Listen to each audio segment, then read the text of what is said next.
Welcome to the Modern Homesteading Podcast. We have allowed ourselves to become so disconnected and ignorant about something that is as intimate as the food that we eat. Be prepared to grow your own for victory. God said, I need somebody strong enough to clear trees and heave bales, yet gentle enough to yean lambs and wean pigs and tend the pink-combed pullets who will stop his mower for an hour to splint the broken leg of a meadowlark. So God made a farmer. Hello and welcome to the Modern Homesteading Podcast. I'm your host, Harold Thornborough, and glad you're back with us again this week. And hey, if you're new to the podcast, we're glad you're here also. I don't think I address the new listeners very often, and I should. We've been getting quite a few new folks listening to the podcast lately, and I just want to welcome you too and tell you, if you want to know about homesteading and gardening and a little bit of preparedness talk and things like that, this is the place for you, and we're glad to have you on board. And with that, I got a great guest on today. Melinda Lee is going to be joining us. She's a homesteader over in Ohio, and she's doing some fabulous things. She's an urban homesteader, and she's just working so much in her community to reach people and teach them homesteading skills, encourage them to start growing their own food. And I think it's just a great interview with lots to say. We did have a problem, though. I ended up losing Melinda at the end of the podcast there, quite a ways into it, but I'll end up coming back and just giving you her contact information and where you can find out more about Melinda there at the end. But it's a great interview. I think you're really going to enjoy it. And with that, let's just get right to it. I'm joined today on the podcast by Melinda Lee. Melinda is a homesteader over in Ohio, and she's here today to tell us all about her journey and just all the things she's doing. And it sounds like she's got a lot going on over there. Melinda, welcome to the Modern Homesteading Podcast. Hello. I'm glad you're joining me today. I just can't wait to hear your journey. How'd you get started into homesteading and doing all the things you're doing? Well, I've always been interested in gardening. As a child and a teen, my mother had gardens. My grandmother had gardens. And my grandmother was a pie maker, and she had rhubarb in her garden, made rhubarb pies. She had berry plants and bushes. And so I kind of grew up gardening. My mother, she not only vegetable garden, but she had beautiful flowers. My grandmother had a lot of house plants that every summer she would take from inside out to her porch. And she was into wildlife. She fed the birds and the squirrels and any stray animal that came around. And so I kind of picked that up from my grandmother and my mother. My grandmother was a wonderful cook. She cooked down-home food, biscuits and gravy and homemade noodles and pies and breads and all those things. So I kind of picked those things up from my grandmother. The only thing, I wish I would have paid more attention to her homemade cooking. So now I've kind of had to learn it on my own since she passed. I mean, I always watched her in the kitchen and sat there, but I was more interested in eating the stuff than learning the techniques. Oh, yeah, I know about that. Yeah, and, as a teen, you're not so interested in that. You're just wanting to come home for dinner, So, but since then, I've learned to make gravy, and my noodles aren't the best, but I'm learning, and my pies aren't as flaky as I want, but I'm learning. So, it's just picking up the techniques and relearning the skills. And I think that the youth today, we don't have home ec in schools anymore. From at least when I was in school, they were phasing it out. I don't know if they've brought it back, but some of those sewing skills, some of the home skills, and for the young men, the carpentry, the mechanics, they were phased out for a while. So now I think they're starting to kind of bring them back in the tech schools, but the canning and things like that, that's not in the schools. And it's kind of almost dying, but now the homesteading movement is bringing those skills back. People are learning how valuable those skills are. Yeah. So you're doing those things on your homestead? I mean, you started the gardening and cooking. You're an urban homestead, right? Yes. So I'm on a 0.2 acre lot. I'm 4 miles from downtown Columbus. Mm. So I am on a busy street, and I don't have a fenced yard. My front yard is larger than my back. So it's a little difficult on placement of plants because I have a middle school right next to my home, and the school children come right through my yard. So unless I want to spend, I don't know, $1,500 or $2,000 on a fence, I have to be very careful of the placement of my plants or they'll be trampled. So, so far they've been pretty good. I haven't noticed them in my raised beds too much, but like I said, I've placed them where I think that they won't get into them. Some thorny rose bushes might solve that problem. Actually, a friend of mine said, let's plant on this one side, let's plant a whole row of these thorny bushes. And I said, oh, no, I don't want to do that because then I have to rake around them and weed around them. And I said, I've always hated those thorny bushes growing up because, my mom had a couple of those and I didn't like working around them. So I said, no, let's just place the raised beds where we think they won't get into them. And then if they end up tearing up the raised beds, then I'll have to buy the materials for a fence. So far it's been okay. Wow. But I've had a lot actually. I've even had some of the young teenagers and middle schoolers as they're walking home in the spring and the late fall, they'll tell me how pretty my yard is. So some of them are appreciating the beauty of my yard, and sometimes I'll even stop and have them stop and chat and show them what some of the plants are. Yeah. So how long have you been doing the gardening? Well, I've been here at this location 20 years, and it'll be 20 years this summer. So as soon as I moved in, the yard was bare. And I slowly started planting things in the back. It wasn't until a couple of years ago that I actually started taking advantage of the large area in the front and planting in the front. So I built a raised bed. It's kind of a stone raised bed around a tree, and I put natives and some herbs around that. And then behind that, I built a wood recycled decking material raised bed, and that's where I put some vegetables, and then I put vegetables alongside the house.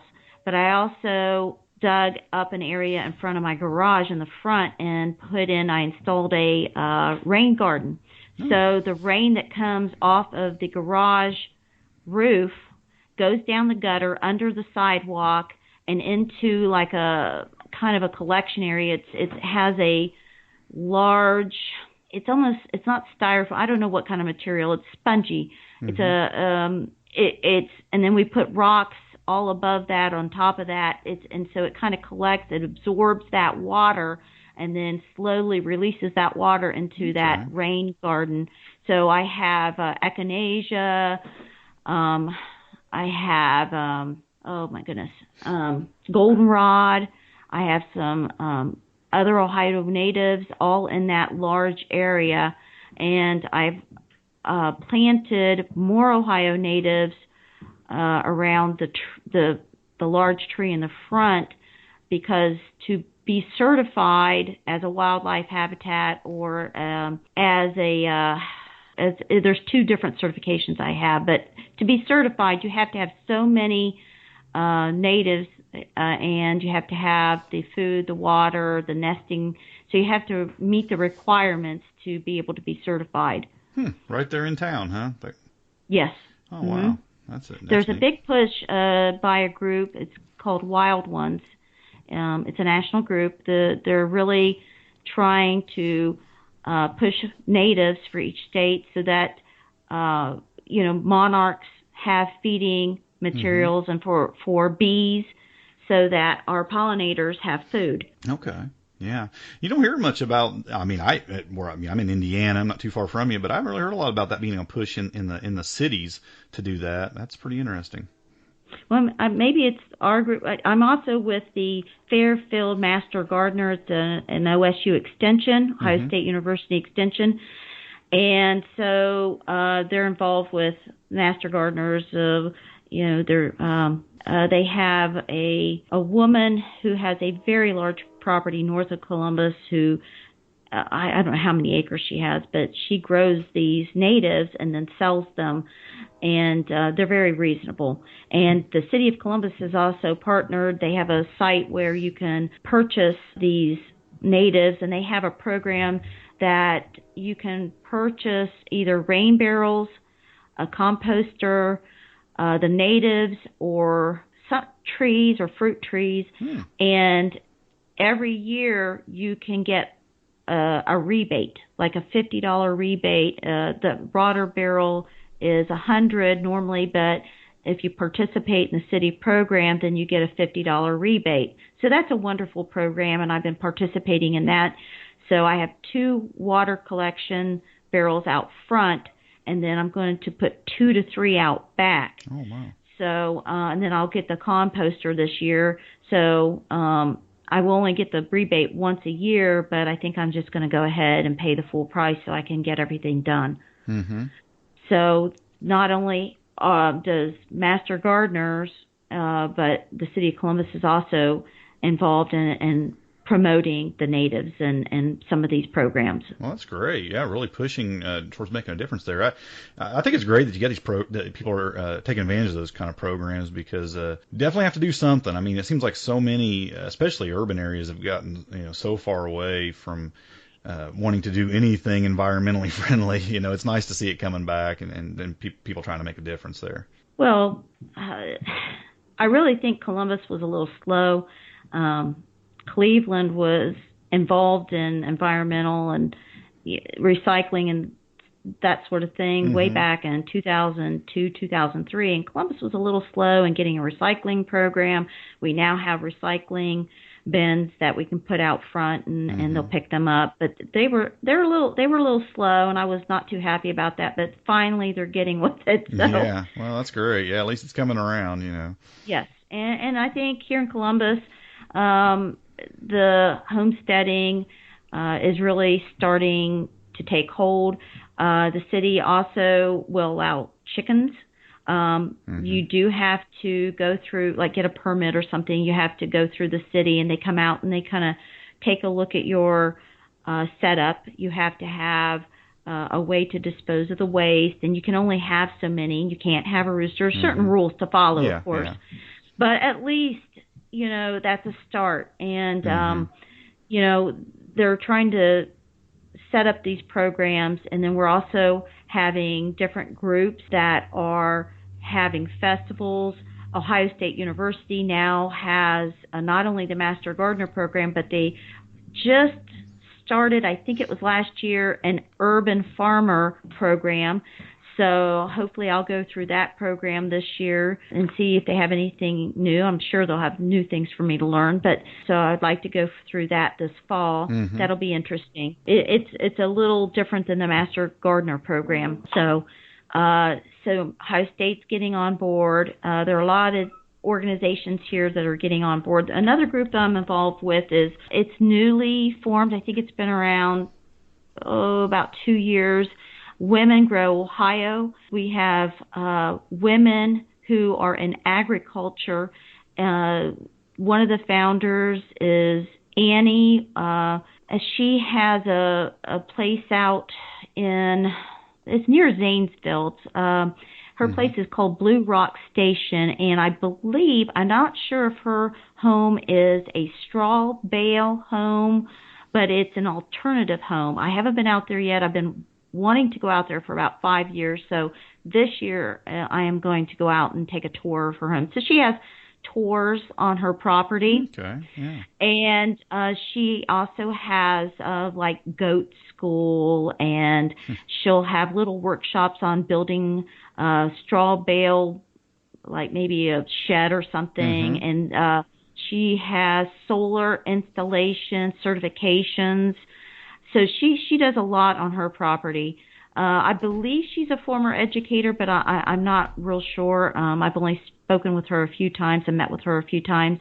One of the other founders is Carrie Starr. She has a bison ranch. It's called Cherokee Valley Bison Ranch, and that's Thornville, Ohio, I believe. And I've been out there a few times, and she has free-range chickens and turkeys, and she had a few pigs when I was out there, and of course the bison. So I am planning on buying some of my products, my items from her from now on. Right now she doesn't have any chickens. They, butchered them in the fall. So, so that their group was formed to promote women in agriculture, and so that's a wonderful group. They're having an event in February in Zanesville. And so I'm involved with them, and then I'm also involved with several local community gardens here, they're within a couple of miles of my home. And just basically I'm trying to support them and help them grow their gardens and their volunteer base. Sometimes it's very difficult when you're newly formed to get people to volunteer and to get the participation. So we've come up with some ideas on how to grow the participation and involvement. And when you have people that have never gardened, sometimes it is a little overwhelming for them, and they are hesitant because they've never done it. And I also that she tried to offer food as an incentive, but I said, well, they don't know what to do with the food, because I've seen that before where people will go to some of these events and they don't know what to do with the squash. They don't know how to cook it. So, I think that it's important to have some little workshops on how to use some of the items that people aren't familiar with, on how to cook them, or like recipes and things like that, and show them this is a good recipe, has some taste testing and things like that. Sure. And I think that would help a little bit. So I'm involved with that, and then I'm involved with a festival. It's called Summer Jam, and that festival is the third or fourth year, and they promote art in the community. And they've had artists from all over the country apply, because what the festival, they will get a grant that they'll have one installation of a piece of art, either a mural or a sculpture, some type of artwork will go up in the community. So that grant not only supports the festival, but supports the artwork that's going to be installed for that summer. Okay. So this year we'll have another mural.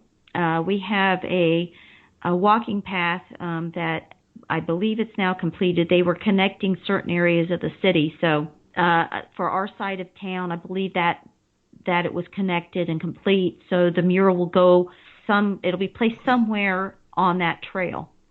Last year they had a mural. It was placed in the local park where the festival is held. And the year before that, they had a butterfly sculpture, because the theme was pollinators that year. That was placed, I believe, in the park or somewhere around that park area. So that's another wonderful program, and to promote art and the themes. They try to pick themes, environmental or topics that are of interest within this community. The first year it was pollinators. Last year it was gardening. This year it's moving and grooving to promote our walkway, our multi-use trail. Yeah. So nice. To get out to moving and grooving. So in the theme of that, as a homesteader, what I purchased today was an old exercise bike. So we are going to be connecting the exercise bike to a generator type thing. I'm not the one that's going to be doing this, of course. I have a volunteer who's wonderful. His name is Ron. He helps me with things that I'm not able to do, and I have a couple other volunteers. So he'll be connecting this exercise bike, so that when we pedal it, it creates the power to power a radio, and we're going to demonstrate how much energy it takes to power a light bulb, a radio, and then on up the line. So that's what I purchased today. And then there's a couple other things that I thought about in the moving and grooving crafts. We're going to have crafts, so we're going to make some little crafts that are in the moving and grooving theme. So we're going to have fun with that. So we're starting to work on our projects for the festival. It's in July, but I like to get things done way ahead of time, so that if there's something else I want to add. And this is all funded right now by me. I'm not a nonprofit yet. I'm working on that. But it's something I enjoy to promote homesteading, to promote gardening, to promote self-reliance. And like I said, I do have some volunteers. It just seems like sometimes our schedules never line up. But that's what I'm doing in the community. And the next step, I would like to add podcasting, but I'm probably only going to do 1 or 2 a month. I just don't have time. I would rather go out in the community, sure, and interact with the community. So podcasting, I think I'll do a few video, and I'm going to start out with sound only. I've learned it's quite a process. So right now I'm purchasing the equipment and the software and learning how to use this. I have a ton of books from the library right now that I'm trying to read on top of everything else I'm doing. So I thought it was going to be a little easier, but I can see that it's not. I could definitely give you some pointers on the podcasting thing. It isn't too bad. Well, your podcast sounds wonderful. Well, you're doing really well. It's pretty simple. We have literally a microphone plugged into a laptop using some free software, so it's pretty easy, really. There's a couple of software editing programs that I was attempting to use, and I'm like, oh no, I don't think I like this. So I'm going to try some other ones and see which one's the easiest, because I am not a techie by a long shot. Well, I'll definitely give you some pointers on that later. I do want to go back though. You're talking a lot about you're involved with the community and community gardens, with these festivals, with a lot of things going on here. I'd like to kind of hear a little bit about the why. Why do you feel like it's so important to do this community work and be involved in all these things and try to spread this message? Well, I think with GMOs and the food situation, it's important to be self-reliant. It's important to learn how to grow your own food, learn how to preserve it, either drying it or canning it. I do freeze some. I have a large freezer in the basement. This last year, I canned a ton of pickles because that happened to be a large crop of cucumbers. So I canned a lot of pickles. I made mint jelly, some tomatoes. I didn't have enough green beans to can, so I just froze those. My corn, which I did purchase corn. I don't try to grow corn. I don't have enough room for that. But I try to go to a local farmer's market and purchase corn, and then I blanch it, and then I vacuum seal it. I have a vacuum sealer, and I put it in the freezer. Sure. So some of the items that I can't grow in bulk, either I will go to a farmer's auction. We have several farmer's auctions here in Ohio. Amish people bring in their crops, and I didn't get a chance to do that this year, so I just bought from the local farmer's markets. So I really promote not only buying locally, but trying to plant as much as you can to grow, have your own fresh food. I love going out in the backyard and picking something fresh. A tomato, a cucumber, bringing it in, my lettuce, and bringing it in, making a fresh salad, picking my basil, and I make these little olive oil basil cubes. I put them in the freezer, and then I use that to saute vegetables like stir fry or something like that. And it just tastes so much better. It smells better. I hate the tomatoes from the stores. Bland. They don't taste good. There's no taste. Right. I hate those. And people, I think if they would start gardening, they would realize how much better the vegetables are, and maybe they would start eating healthier. Mm-hmm. And yeah, when you buy a tomato from the grocery store, who wants that? I don't. Yeah, that's what somebody asked me that one time. Like, how do I get my neighbors to get on board with this thing? So I don't, they were thinking along the lines of preparedness. They was like, if things ever got bad, and I'm the only person in my block that's growing anything, well, it's probably not going to last very long. He said, how do I get my neighbors involved in this? I said, give them a tomato.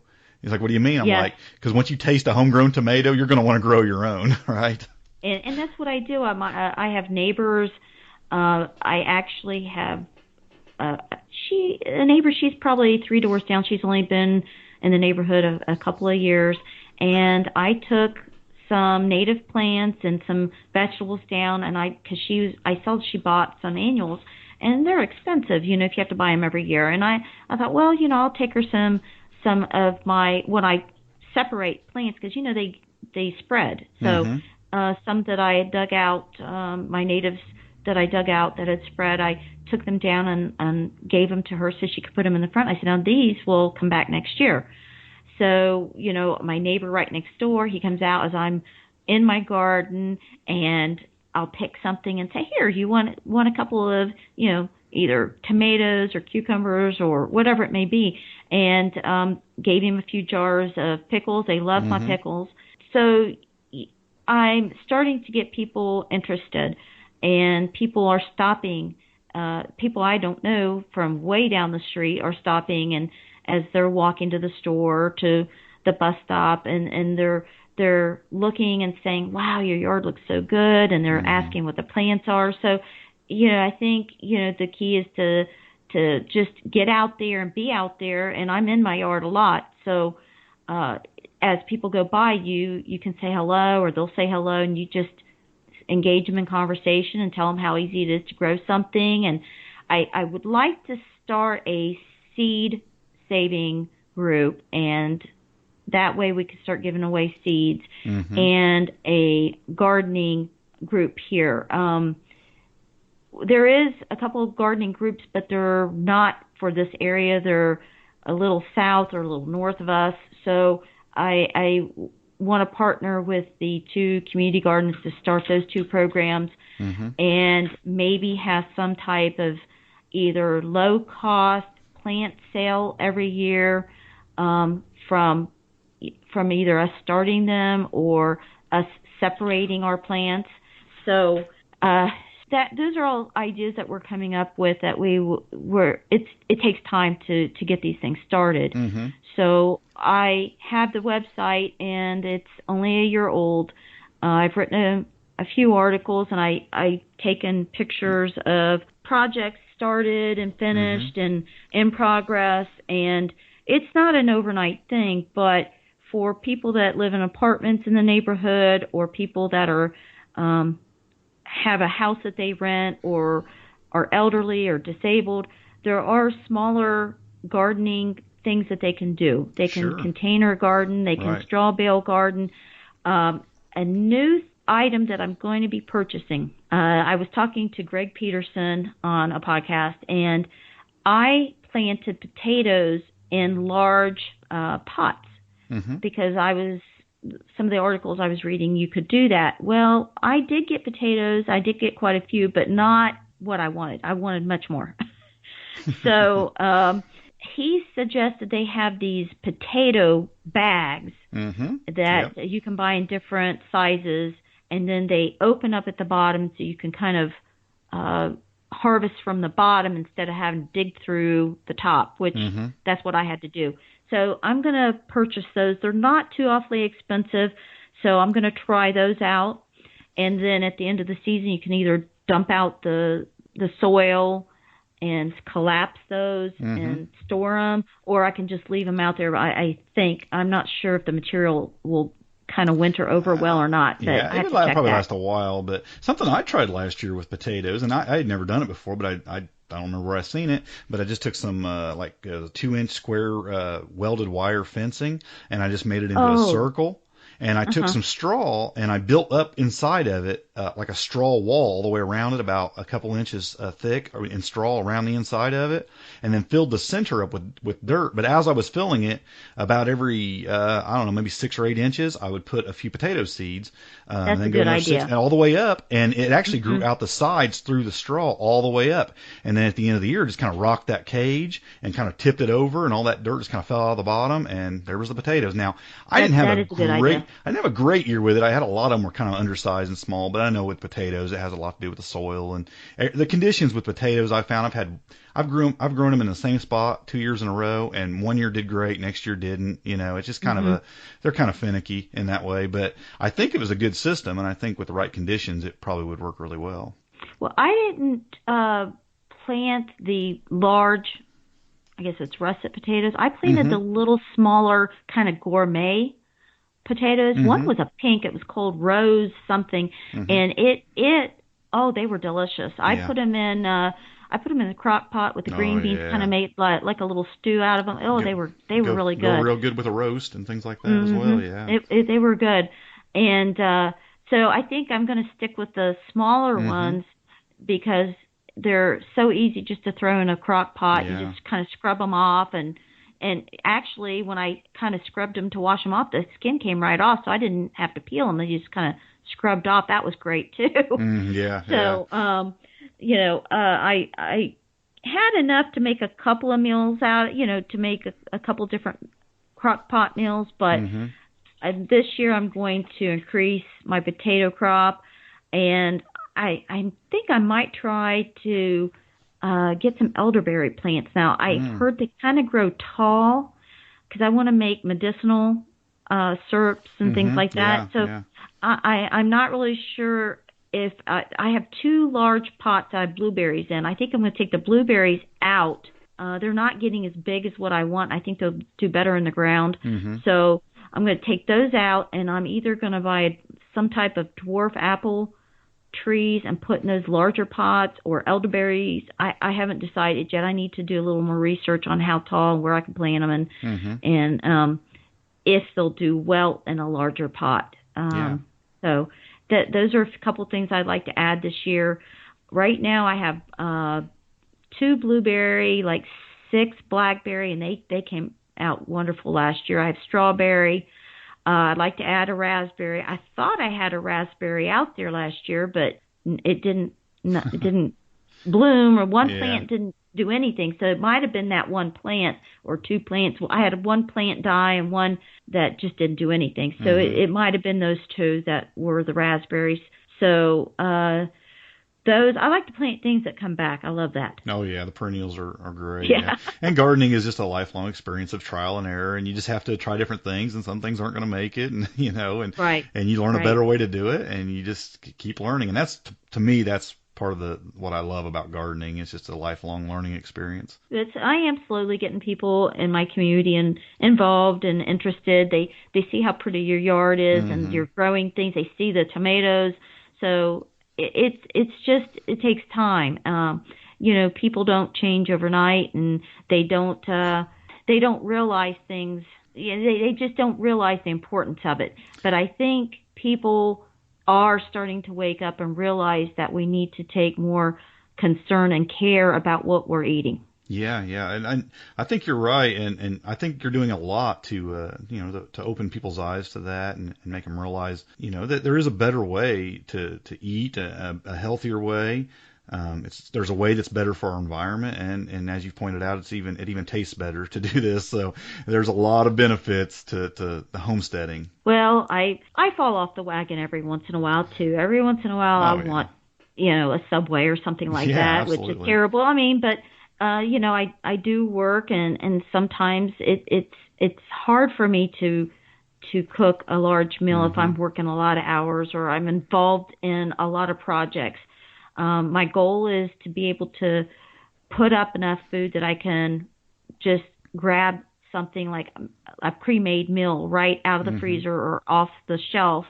I try to on either Sundays or Mondays to make 3 or 4 meals and put it in the refrigerator so that during the week, all I have to do is just grab it out of the refrigerator, or I freeze them so that I do all the cooking and dirtying up all the dishes in one day.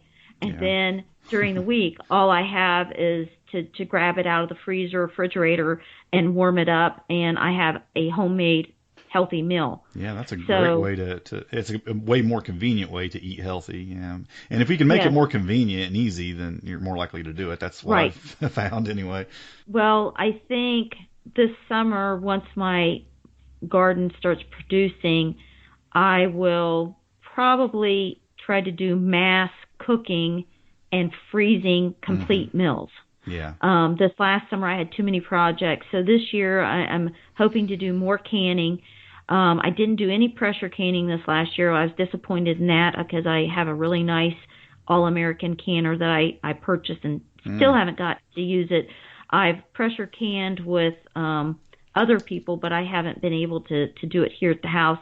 And another reason is I have a glass top stove, and I really need to replace it. It's almost 20 years old, so I will be replacing that with a stove that I will be able to can on. Yeah, those glass tops aren't ideal for that. I've heard people break them.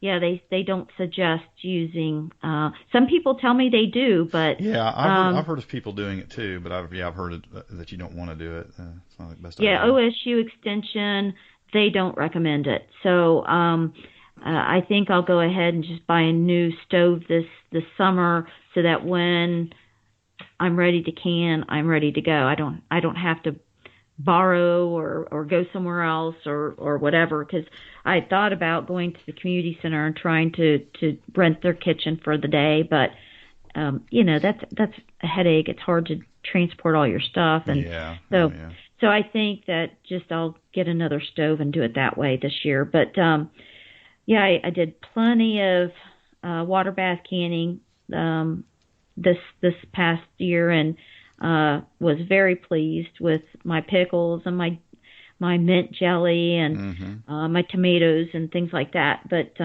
this year I'd like to do green beans and some other things. Try some new things, Yeah.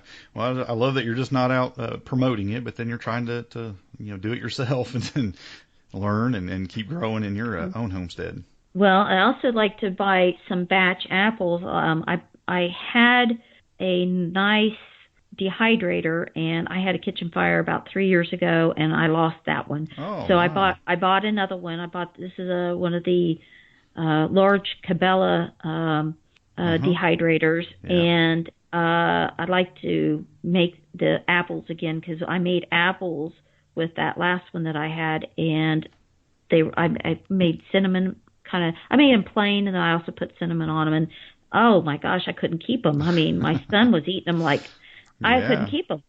So this year I'd like to try to do the apples and dehydrate a few things and maybe make some jerky. So my son and my brother like jerky, and so try to do that. Maybe I'll get some bison from Carrie and try some bison jerky. Yeah, that would be real good. I'll have to send you some. Sounds great. I'm all for that. Yeah. I'll try to get some bison from Carrie this year and see if she has recommendations on how to dehydrate and make the jerky, and or maybe I can just take my dehydrator out there and maybe I can talk her into helping me a little bit with it. There you go. That sounds like a better plan. I've never worked with bison before. I've never had bison. I'm sure it's good. I've had bison burger before, and that was pretty good. Well, they say it's good, so I'm going to probably be buying my turkeys and chickens and bison from her and fill up my freezer this year with that. So like I said, it's a process. You can't do it all at one time. And for people that are new that think, oh my gosh, there's so much to do, I always tell people, take one thing at a time. If you think all you can handle is planting 2 or 3 tomato plants and a cucumber plant, try that the first year. Yeah. And just, water them and care for them and check them for pests and things like that, and get a gardening book from the library and just start out slow. And then the next year, if you feel confident, you can add a few herbs or add something else, keep adding. And then add perennials, the berry bushes and things that'll come back, the strawberries, so that you're not having to get out and plant so much, and you do have things coming back. It does kind of get expensive if you don't use seeds, if you're buying the plants. I tell people all the time that tell me, oh, I have a black thumb, I can't grow anything from seed, and I'll say, well, I'll tell you what, try some lettuce and some radish, because there's no way you can mess that up. You put radish down, you're going to have it in just a few weeks. You're going to have radishes, and lettuce grows like crazy too. And those are just two of the easiest things to grow, at least in our area. You go into other parts of the country, I'm sure those aren't the most ideal thing. If you're really hot, the lettuce isn't going to grow that well. But if around, especially in the Midwest, you can grow those two things. And I just try to get people started on things that, are going to grow really easy for them and really fast for them, so they can start, reaping some of the rewards from that and get hooked on the gardening thing. Well, and the most important thing is soil. Yep. They have to have decent soil. So if their soil is really poor, they may have to buy amendment to give those plants the nutrients they need. So, I think sometimes people, they have poor soil and they don't realize, I can't just, they can't just throw down some seeds, and it may not grow the best because their soil is poor. It's not good soil. So, it doesn't have all the nutrients, they haven't amended it or, composted or anything like that. So, the foundation of a good garden is the soil. Right. That reminds me of all I think we talked about this a little bit earlier about some of these prepper sites, and these people have these prepper fortresses, and they'll try to promote these emergency seed banks where you just buy a seed vault or whatever and store your seeds, but they don't practice a garden themselves. They just say, well, we're saving this in case things ever get bad, and it's like, well, one day if it ever did get that bad, those seeds are probably going to do any good for you, because it takes years to build up good soil, plus to have the experience of growing a garden and knowing what to do with it after it grows, and you don't want to just store these things up and save them for a rainy day. You want to live the life and practice it. and every year I try a new project. Every summer I have projects I'm working on. Now a couple of the failures I've had, my mushrooms. I have a sunny area, and not ideal for mushrooms. Right. So what I did was I did inoculate the logs, and I placed the logs in the back yard where I had planned to build some type of shelter to shade them. Well, things happened, and I didn't get it done for that first year. So, of course, they did terrible. So the second year, I called the mushroom company and asked, can I save these logs? And I believe it takes a year to 2 years for them to really take hold, the spores. So that first year I wasn't too worried, and so I went ahead and I built the house, what I call my mushroom house, and I just had to put a hose in there and a sprinkler system so that I could turn it on, and So I still don't have mushrooms, and they said if I don't have them by this summer, that I'm probably going to have to start all over, because they might have, that first summer they might have just dried up too much, and I might have lost them. So, well, that's a good example of how everything doesn't work, and that's why I say you have to just keep trying and figuring out things better. And well, I knew that it needed shade, but I thought, well, if I could build something, and I just didn't get it done. Sometimes it's just too much, I just couldn't get it done, and so I may have to start all over. I may have to just re-inoculate some, I have to just get new logs, inoculate those, and try again. Now, I have tried mushroom kits where you buy, it's kind of like a compressed wood chip type of, and it has the spores in it, and you can do that anytime, year-round. I believe I had shiitake, and so it was wintertime, and you just basically have like a little plastic tent type thing. You cover it and you just spritz it on the inside, and and it makes like a little moisture tent, and then, Yep. then they grow. And so that of course I was able to do that. And another thing someone told me with that kit, they said, now you can take some of the leftover spores out of that compressed little log. It's kind of like a little small, like maybe 12-inch high by maybe 4 or 5 inches, 6 inches across, wide, little compressed log, that you can take those spores and kind of crumple them up and get a bag of those wood chip pellets or something, Yep. and then you put that in a bucket, and then you wet them down so they kind of expand and break up, and then you sprinkle your spores in there. Well, I did do that, and I got a couple mushrooms.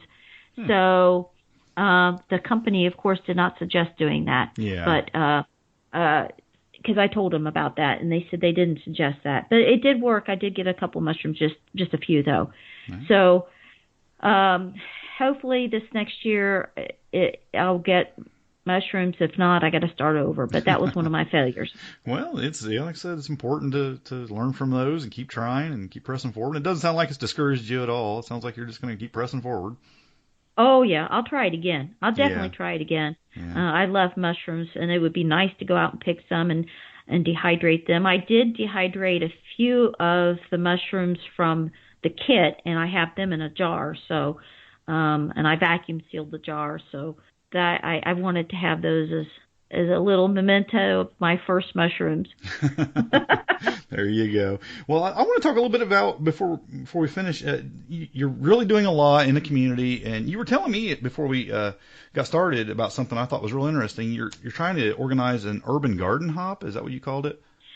I would like to have, here in the community, it's called the Hilltop area. So I would like to have a Hilltop garden hop this summer, and have demonstrations, and I'm talking and collaborating with the 2 community gardens, and there's several urban gardeners in my community, and they're close by.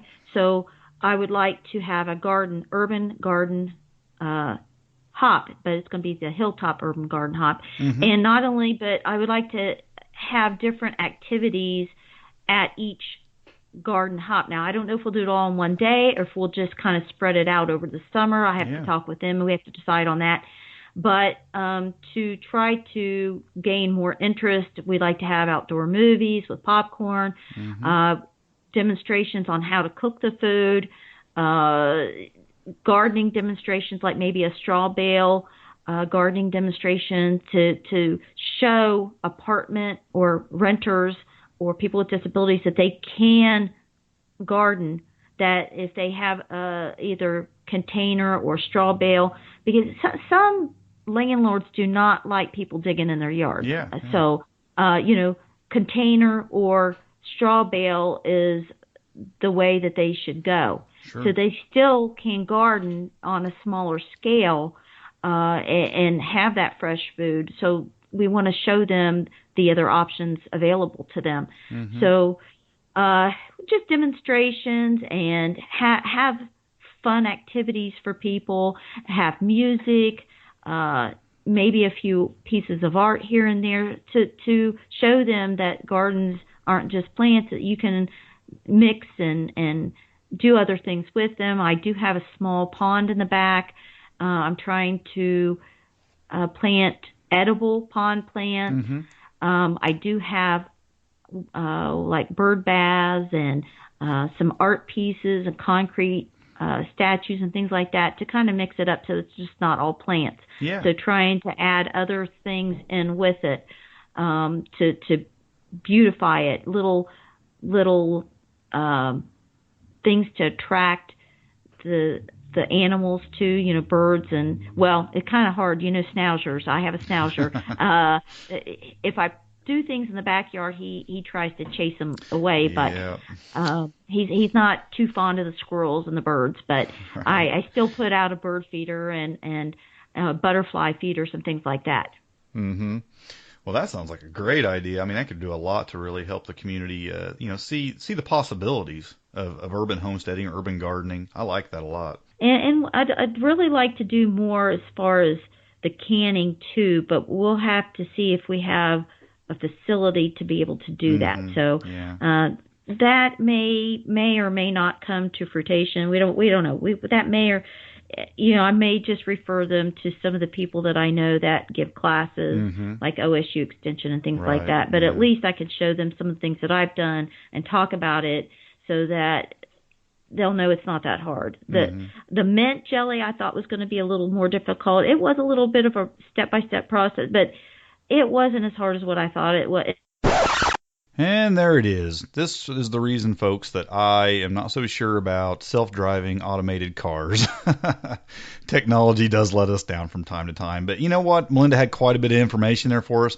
I really enjoyed talking to her. She is doing so much in her community, and I just found it really inspiring, and I don't know how she gets it all done. She sounds like she's just an extremely busy person, but I know that you enjoyed that as much as I did, and I want to share with you her information. Her website, it's the Homesteading and Preparedness Collective. It can be found at hpc-community.com. Of course, I'll have that information in the show notes. You can find the show notes for this episode at smalltownhomestead.com/53.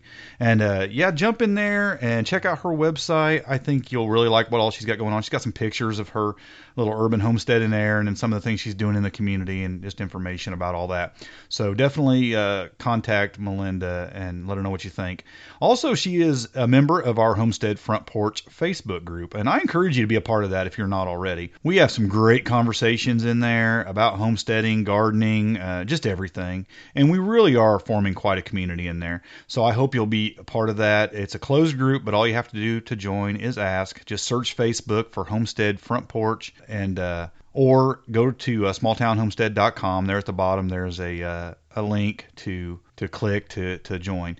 I think community really is so important. And, me and Melinda talked for quite a little bit before we started the podcast. And, something she pointed out was that we also have to be careful about community we become a part of, because there are some out there that aren't that great, and some of them that are maybe into it more for the money, and some of them are trying to sell products that maybe you don't need, or perhaps aren't the best, and it's more of a money play for them. So you do have to be a little bit careful about the community you're involved in. But what I find is if you're building community with your neighbors and other local homesteaders and people who just share a passion for the homesteading life, those are the people you want to build community with and be part of community with.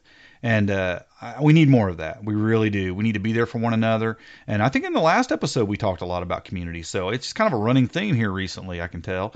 But hey, what's important? And I am just super inspired by folks like Melinda, who are doing so much to make that happen and to spread the love of homesteading. And to really, and I know it sounds cliche and a little bit, maybe it's overused, but really making the world a better place. And I feel like she's doing her part in that. And I think we all need to do our part in that and leave this world a little bit better shape than the way we found it. So, join our Homestead Front Porch Facebook group. Check out Melinda's website. Be part of this community. I would encourage you to be part of this community. Also, I want to tell you, check out smalltownhomestead.com and browse around a little bit. We have a blog hop that we do on there every Sunday, and all through the week, folks add their blog links to that blog hop, and you can jump in there and check out other people's other homesteaders' websites and some of the articles they're writing. And I would encourage you to do that and be part of those communities as well. Hey, we're not going to hog up all the community here. I'm very open to sharing other people's homesteading information, and it's all about us working together for the greater good here. And Melinda, when you listen to this, when you get your podcast up and running, you let me know, because I'd be proud to promote that and any other information you have about events coming up that you're going to be part of. So, folks, I hope you enjoyed this episode, and until next week, happy homesteading, and God bless. Thanks for listening. To see the show notes for this podcast or listen to other podcast episodes, go to smalltownhomestead.com. There you can also read our blog, connect with us on Facebook, Twitter, and Google+, and take advantage of the many resources we make available to help you along in your homesteading journey. Please share this podcast and help us to carry out our mission of helping others to homestead today for a better tomorrow.